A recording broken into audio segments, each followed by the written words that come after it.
Hello, Connecticut. Thank you.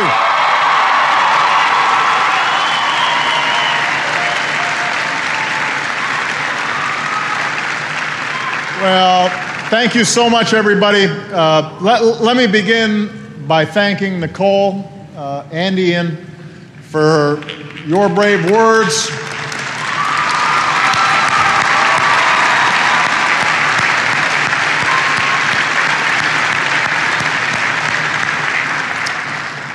I want to thank them and all the Newtown families who've come here today, including your first selectman, Pat Lodra.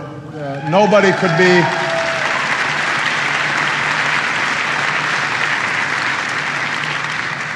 could be more eloquent than Nicole and the other families on this issue. And we are so grateful for their courage and willingness to share their stories again and again, understanding that nothing's going to be more important in making sure that Congress moves forward this week than hearing from them.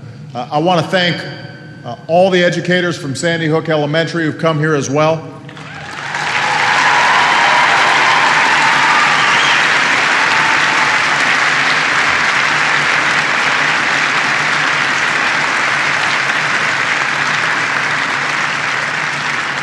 The survivors, I love you back, I do.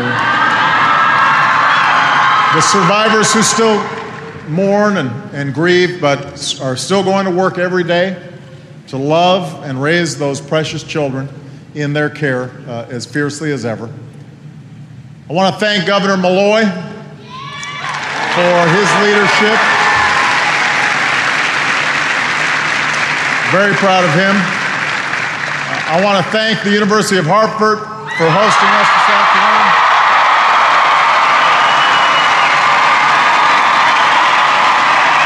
Thank you, Hawks.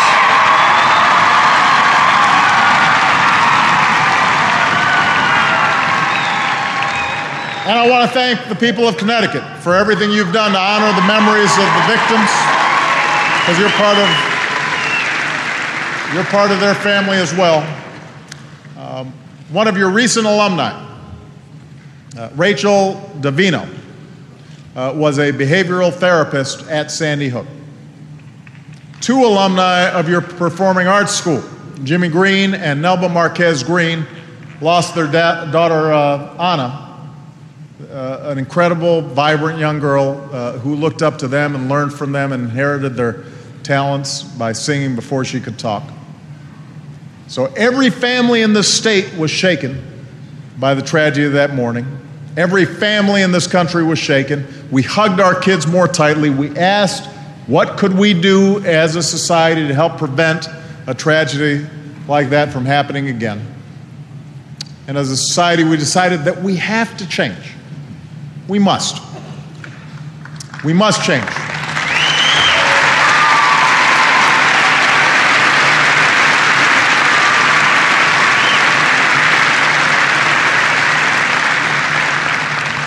I noticed that Nicole and others refer to that day as 12/14. For these families, it was a day that changed everything.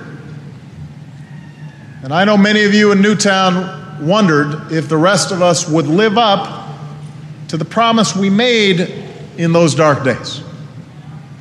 If we'd change too, or if once the television trucks left, once the candles flickered out, once the teddy bears were gathered up together, that the country would somehow move on to other things. Over the weekend, I heard Francine Wheeler, who lost her son Ben that day, say that the 4 months since the tragedy might feel like a brief moment for some, but for her it feels like it's been years since she saw Ben. And she's determined not to let what happened that day just fade away. We're not going anywhere, she said. We are here. We are going to be here. And I know that she speaks for everybody in Newtown, everybody who was impacted. And Newtown, we want you to know that we're here with you. We will not walk away from the promises we've made. We are as determined as ever to do what must be done. In fact, I'm here to ask you to help me show that we can get it done. We're not forgetting.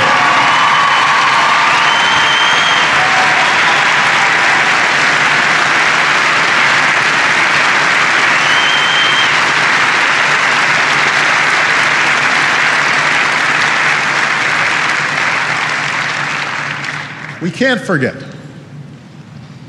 Your families still grieve in ways most of us can't comprehend. But so many of you have used that grief to make a difference. Not just to honor your own children, but to protect the lives of all of our children. So many of you have mobilized and organized and petitioned your elected officials with love and logic, as Nicole put it, as citizens determined to right something gone wrong. And last week here in Connecticut, your elected leaders responded. The Connecticut legislature, led by many of the legislators here today, passed new measures to protect more of our children and our communities from gun violence. And Governor Malloy signed that legislation into law.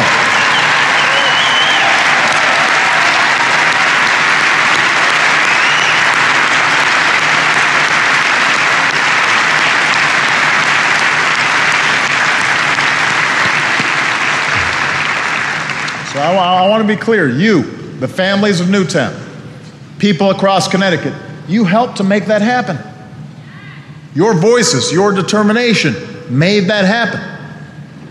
Obviously, the elected leaders did an extraordinary job moving it forward, but it couldn't have happened if they weren't hearing from people in their respective districts, people all across the state.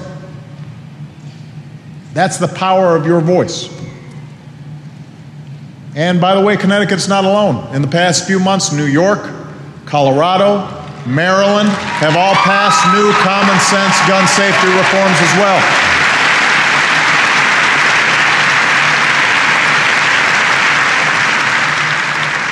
These are all states that share an awful familiarity with gun violence, whether it's the horror of mass killings or street crime that's too common in too many neighborhoods. All of these states also share a strong tradition of hunting and sport shooting and gun ownership. It's been a part of the fabric of people's lives for generations. And every single one of those states, including here in Connecticut, decided that yes, we can protect more of our citizens from gun violence while still protecting our Second Amendment rights. Those two things don't contradict each other. We can pass common sense laws that protect our kids and protect our rights. So Connecticut's shown the way. And now is the time for Congress to do the same.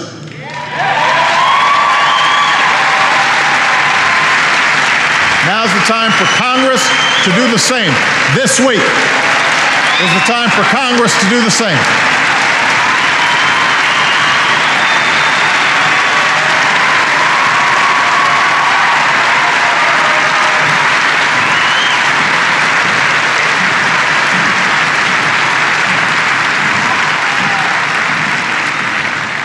Now, back in January, just a few months after the tragedy in Newtown, I announced a series of executive actions to reduce gun violence and keep our kids safe.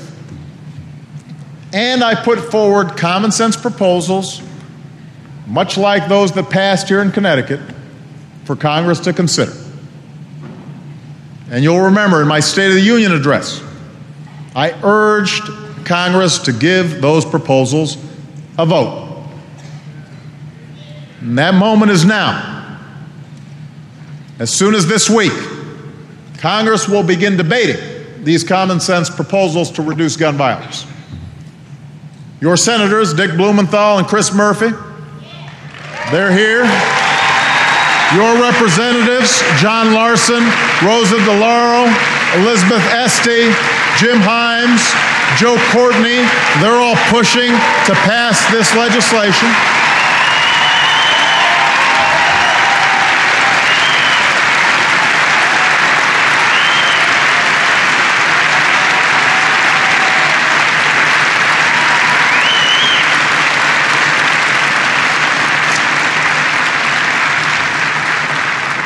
But much of Congress is going to only act if they hear from you, the American people.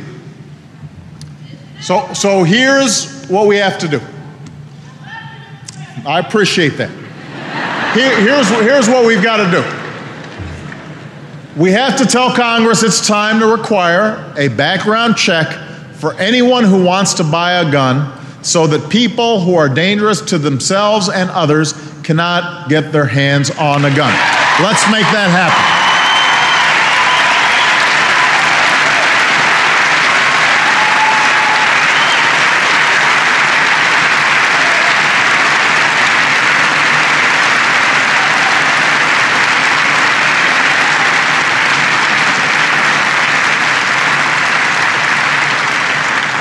We have to tell Congress it's time to crack down on gun trafficking so that folks will think twice before buying a gun as part of a scheme to arm someone who won't pass a background check.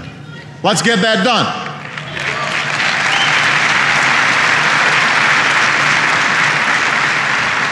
We have to tell Congress it's time to restore the ban on military-style assault weapons and a 10-round limit for magazines to make it harder for a gunman to fire 154 bullets into his victims in less than 5 minutes.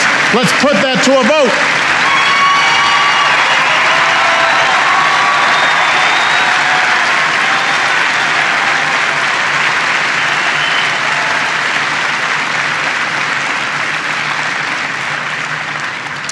We have to tell Congress it's time to strengthen school safety and help people struggling with mental health problems get the treatment they need before it's too late. Let's do that for our kids and for our communities.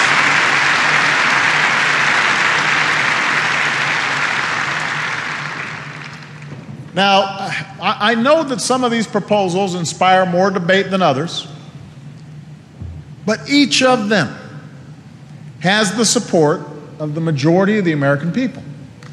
All of them are common sense. All of them deserve a vote. All of them deserve a vote.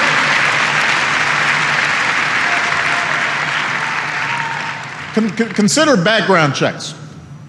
Over the past 20 years, background checks have kept more than 2 million dangerous people from getting their hands on a gun. A group of police officers in Colorado told me last week that thanks to background checks, they've been able to stop convicted murderers, folks under restraining orders for committing violent domestic abuse, from buying a gun. In some cases, they've actually arrested the person as they were coming to purchase the gun. So we know that background checks can work, but the problem is loopholes in the current law let so many people avoid background checks altogether. That's not safe. It doesn't make sense. If you're a law-abiding citizen and you go through a background check to buy a gun, wouldn't you expect other people to play by the same rules? If you're a law-abiding gun seller, wouldn't you want to know you're not selling your gun to someone who's likely to commit a crime? Shouldn't we make it harder, not easier, for somebody who's convicted of domestic abuse to get his hands on a gun?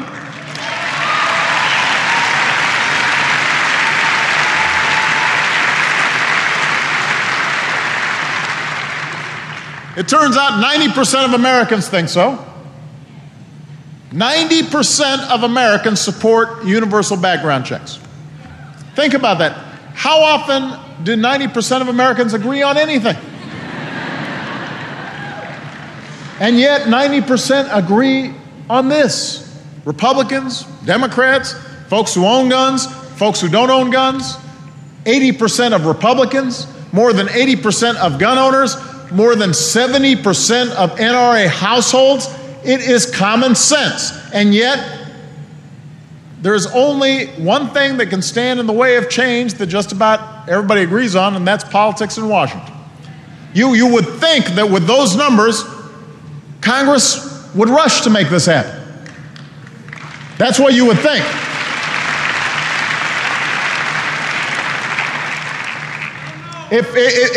if our democracy is working the way it's supposed to, and 90% of the American people agree on something, in the wake of a tragedy, you'd think this would not be a heavy lift. And yet some folks back in Washington are already floating the idea that they may use political stunts to prevent votes on any of these reforms. Think about that. They're not just saying they'll vote no on ideas that almost all Americans support. They're saying they'll do everything they can to even prevent any votes on these provisions. They're saying your opinion doesn't matter. And that's not right. That is not right. We need a vote.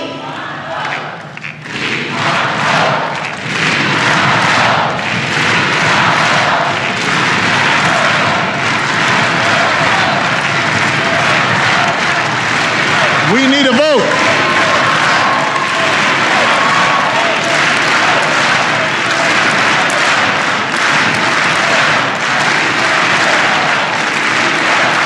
Now, I've also heard some in the Washington press suggest that what happens to gun violence legislation in Congress this week will either be a political victory or defeat for me. Connecticut, this is not about me. This is not about politics. This is about doing the right thing for all the families who are here that have been torn apart by gun violence. It's about them and all the families going forward so we can prevent this from happening again. That's what it's about. It's about the law enforcement officials putting their lives at risk. That's what this is about. This is not about politics.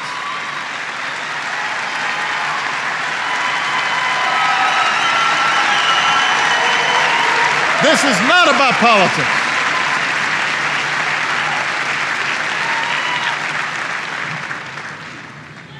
This is about these families and families all across the country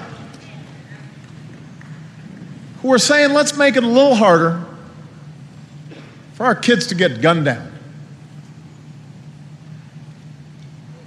When I said in my State of the Union address that these proposals deserve a vote, that families of Newtown and Aurora and Tucson and a former member of Congress, Gabby Giffords, that they all deserve to vote, virtually every member of that chamber stood up and applauded. And now they're going to start denying your families a vote when the cameras are off and when the lobbyists have worked what they do? You deserve better than that. You deserve a vote. Now, look, we knew from the beginning of this debate that change would not be easy. We knew that there would be powerful interests that are very good at confusing the subject, that are good at amplifying conflict and extremes, that are good at drowning out rational debate, good at ginning up irrational fears, all of which stands in the way of progress. But if our history teaches us anything, then it's up to us,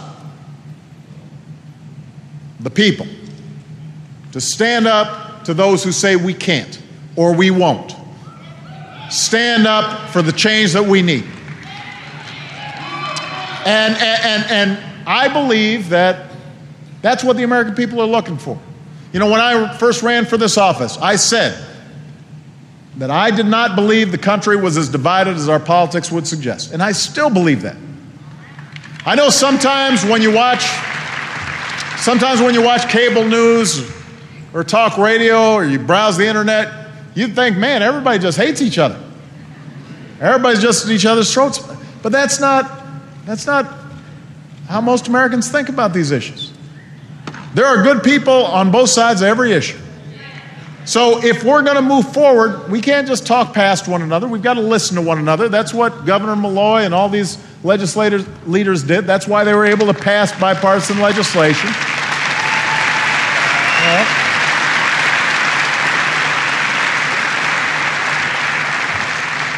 I've got stacks of letters from gun owners who want me to know that they care passionately about their right to bear arms, don't want them infringed upon. And I appreciate every one of those letters. I've learned from them. But a lot of those letters, what they've also said is, they're not just gun owners, they're also parents or police officers or veterans. And they agree that we can't stand by and keep letting these tragedies happen. That with our rights come some responsibilities and obligations to our communities and ourselves, and most of all to our children. We can't just think about us, we've got to think about we, the people. You know, I was in Colorado. I told a story about Michelle. She came back from a trip to rural Iowa. We were out there campaigning. Sometimes it'd be miles between farms, let alone towns. And she said, you know, coming back, I can understand why somebody'd want a gun for protection. You know, if somebody drove up into the driveway and, Barack, you weren't home, sheriff lived miles away, I might want that security. So she could understand what it might be like in terms of somebody wanting that kind of security. On the other hand, I also talked to a hunter last week who said, all my experiences with guns have been positive, but I also realized that for others, all their experience with guns have been negative. And when he said that, I thought about the mom I met from suburban Chicago whose son was killed in a random shooting. And this mom told me, I hate it when people tell me that my son was in the wrong place at the wrong time. He was on his way to school. He was exactly where he was supposed to be. He was in the right place at the right time, and he still got shot. The kids at Sandy Hook were where they were supposed to be. So were the moviegoers in Aurora. So were those worshipers in Oak Creek. So was Gabby Gifford. She was at a supermarket listening to the concerns of her constituents. They were exactly where they were supposed to be. They were also exercising their rights to assemble peaceably, to worship freely and safely. They were exercising the rights of life and liberty and the pursuit of happiness. So surely we can reconcile those two things. Surely America doesn't have to be divided between rural and urban and Democrat and Republican when it comes to something like this. If you're an American who wants to do something to prevent more families from knowing the immeasurable anguish that these families here have known, then we have to act. Now's the time to get engaged. Now's the time to get involved. Now's the time to push back on fear and frustration and misinformation. Now's the time for everybody to make their voices heard, from every state house to the corridors of Congress. And I'm asking everyone listening today, find out where your member of Congress stands on this.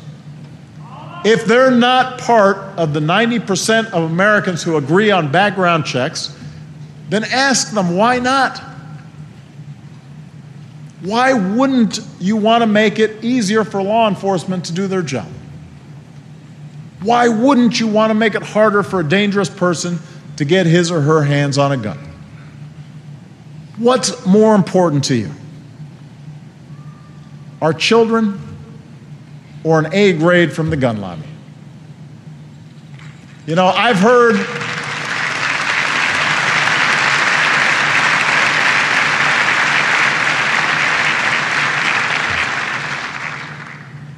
Nicole talk about what her life has been like since Dylan was taken from her in December. And one thing she said struck me. She said, every night I beg for him to come to me in my dreams so that I can see him again. And during the day, I just focus on what I need to do to honor him and make change. Now, if Nicole can summon the courage to do that, how can the rest of us do any less? How can we do any less? If there's even one thing we can do to protect our kids, don't we have an obligation to try? If there's even one step we can take to keep somebody from murdering dozens of innocents in the span of minutes, shouldn't we be taking that step?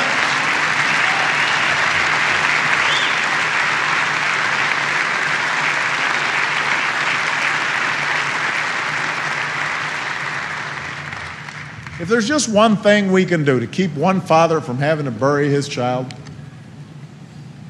isn't that worth fighting for?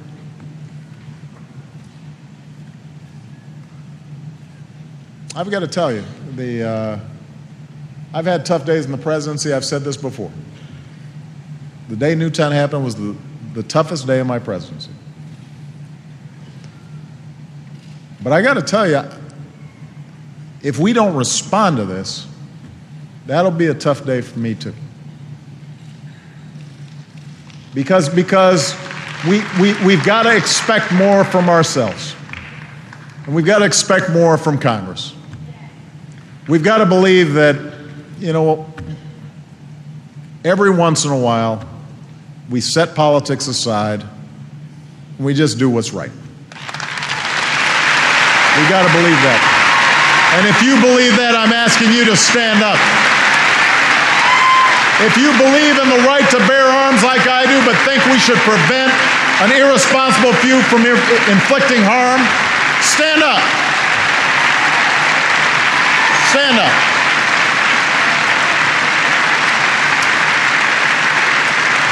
If you believe that the families of Newtown and Aurora and Tucson and Virginia Tech and the thousands of Americans who've been gunned down in the last 4 months deserve a vote, we all have to stand up.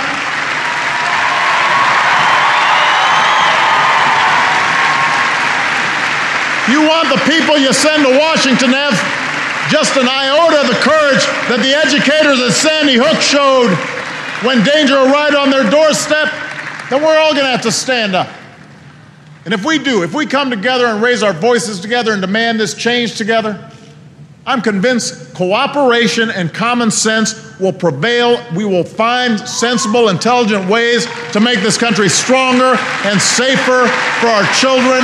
So let's do the right thing. Let's do right by our kids. Let's do right by these families. Let's get this done, Connecticut. Thank you. God bless you. God bless the United States.